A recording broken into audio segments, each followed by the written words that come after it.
name is Rick Garceau. Tom Nortz. Jointly, we own the Captain David Kelley house. We purchased it in October 2008. Well, it goes all the way back to 1835. Captain Kelley, we know that he was a deep water sailor, that he built this house, and he raised his family in this house. He named the guest rooms after Captain Kelley, his wife Patience, and their children Alexander, Rachel, and Phoebe. He calls himself the Scone King. I think he's the Scone Queen. So we've got our own recipes that are hands-off to each other's recipes, and our own methods of putting the batter together, our own methods of baking them on different surfaces. And we serve them. We're in character. Yeah. So at times he's the Scone Ranger. The Scone Ranger, Frank Sconatra. I'm Dr. Living Scone. So now it's been named Breakfast Theater. Breakfast Theater, yeah. Yes. And it gets people laughing, it gets people talking, it breaks the ice. So it's a nice way to start their vacation. Yeah, and then we split and we go into the kitchen to make their breakfast, and we kind of can hear they're all like laughing about the Scone Wars, and they're introducing each other's, and everybody's getting to know each other. And they can hear the laughter all the way down at the store.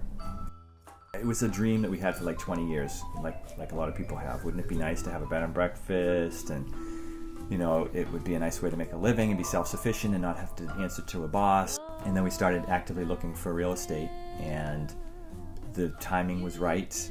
Then we found this place and knew that it was going to be our home. We often stayed at bed and breakfasts, and we would kind of critique them. And I think from our experience staying at bed and breakfast, we thought, we like the lifestyle. Yeah.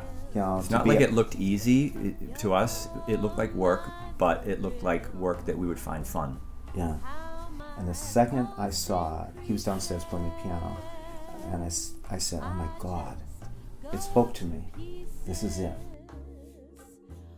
That piano belonged to a good friend of ours. It was built at the turn of the century, right around 1900, and in New York. It was a company called Hardman and Peck that doesn't exist anymore. And their claim to fame is that FDR played the piano, and that was the only piano he would play, would be a Hardman and Peck. The gentleman who tunes the piano for the Cape Cod Melody Tent comes twice a year to tune it, and he's done marvelous work. When people ask me to, I will, and I say to them, you know, I don't want to be presumptuous and just say, oh, look what I can do, and start playing the piano, because some people really don't care. There's nothing worse than playing when people don't care about it. So most guests really like it, though. Yeah, if they say, would you play something for us? I'm all over it. I'd love to. It gives me an excuse to let Tom take care of the dishes. You know? I would say to people that have not been to Cape Cod, get yourself here. It is one of the most beautiful places on the planet. It has a natural beauty to it that's unlike any other place, and whenever I drive around just to do errands, I realize how lucky I am to live here. It is quite quaint, and a lot of the stores, like the little ice cream store, hasn't changed since the 1950s. So it's like a step back in time. You got gorgeous beaches, you got great seafood, you got great antiquing, you got live theater, a lot of live theater. You got the Melody Tent for big name performers.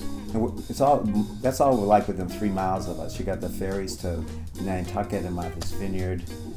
We've got sunset sails. Deep sea fishing, golfing. Stand up and paddle, and kayaking is right around the corner. Bicycling, we do a lot of bicycling on the rail trail. There's just so much to do. I can't imagine somebody not finding something they love.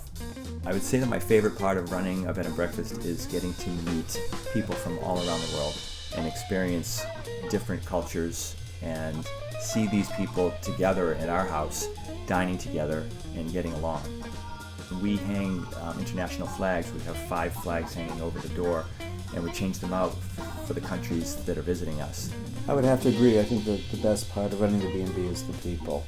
We really enjoy the guests, the interaction, the humor. Humor is a big part of staying here, but sometimes you have people that are very serious, and we can be very serious with people too. Mm-hmm. We love the house. I have to say maybe number 2 is just the house. We love kind of bringing the house back.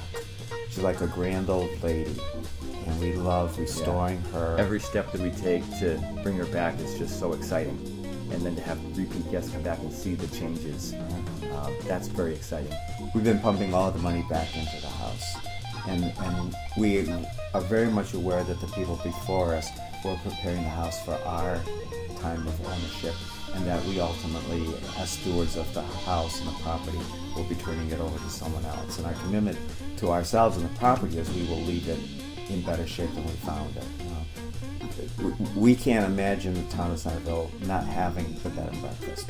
The energy, the people, the income that the guests bring to the community. We'd hate to see it not be a B&B in the future.